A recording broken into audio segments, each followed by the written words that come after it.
pa rin tayo sa kanila guys. Vlog lang naman, support pa rin tayo sa Kalingap. Yes po. Support. Wag niyo pong wag po niyong iba si Erica, okay? Wag niyo pong iba yung tao.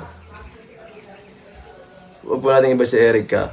At yung family niya kasi decision nila yun eh. Kung ano man po yung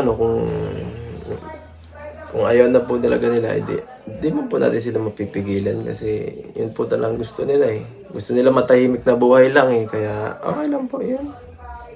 Basta fight, go. Kaya ko lang antong is para malinawan yung iba kasi tanong ng tanong saka syempre para suportahan natin si Kalinga Prab at syempre i-depend natin din si Erica at yung family niya guys. Kasi para mas malinaw po, para walang masyadong mambash kay Erica at para syempre para yung sa mga ibang fans ay makamove on na din talaga sa vlog na tapos wala na pong Edrica guys.